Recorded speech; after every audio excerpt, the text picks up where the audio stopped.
नसीम भाई, इंज़मामुल हक़ का ये कहना है कि क्रिकेट में से अगर हमें इंडिया की इजारादारी ख़त्म करनी है तो हम सबको एक होना पड़ेगा। उन्होंने ये भी कहा कि जी आईपीएल में तमाम इंटरनेशनल जो है प्लेयर्स जाते हैं, खेलते हैं, लेकिन वो अपने प्लेयर्स कहीं नहीं बेचते हैं, सिर्फ इंग्लैंड की काउंटी में बेचते हैं, वो भी कि उनकी परफॉर्मेंस अच्छी हो जाए। सही कह रहे हैं इंज़मामुल हक़ साहब? देखिए, इंज़मामुल हक़ साहब के कहने से क्या हो जाएगा। मैं एक बात कह रहा हूँ कि दुनिया की क्रिकेट को हम अपने बोर्ड को उस जगह पे लेकर आए हुए हैं कि जहाँ पर शायद हमारे ही नहीं, इंडिया के आगे किसी क्रिकेट बोर्ड की भी कोई हैसियत दिखाई नहीं देती हमारी। हम अपनी बात क्यों करें, आप ये सिर्फ कहने की बातें। इंटरनेशनल क्रिकेट काउंसिल ढाई महीने जिस वक्त इंडियन प्रीमियर लीग होती है, सारी दुनिया की क्रिकेट रोक देती है, सारी दुनिया के स्टार्स आके वहाँ पे खेल रहे होते हैं।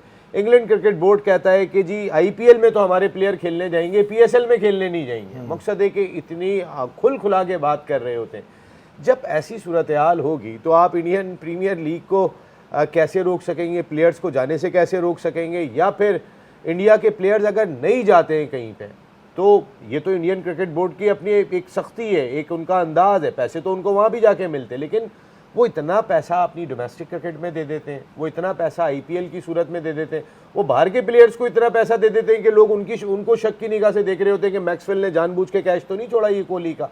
तो यहाँ तो शक व शुबात ये पाए जा रहे होते हैं कि यानी कि ग्राउंड फिक्सिंग, पिच फिक्सिंग और उसके बाद फिक्सिंग भी लगती है मुझे तो। हाँ, वो अब तो खैर वो जो जब से आपने बोला था आपको रोहित, जो भी कॉइन उछालते सारे हार ही तो रहे, अब कौन सी फिक्सिंग दिखाई दे रही है। लेकिन जीत रहे हो तो समझ में आए। 476 डेज हो गए। लेकिन वो पहले कॉइन जब उछालते थे वो उस बॉक्स में नहीं गिरता था, आगे चला जाता था। मैच रेफरी उठाते थे जी India you won the toss, मकसद है वो पहले किसी को भी नजर नहीं आता था। लेकिन तो अब आपका ये कहने का मकसद है कि इजारादारी इस तरह खत्म नहीं हो सकती, सवाल ही पैदा नहीं होता, इस तरीके से खत्म नहीं हो सकती। और अगर कोई ये सोच रहा है मॉडर्न डे क्रिकेट के अंदर कि आप बेहतर अंदाज से अपनी हिकमत अमली को तरतीब दें कि जहां पर आप अपनी रिस्पेक्ट के साथ अपनी रिस्पेक्ट को बना सकें आईसीसी में।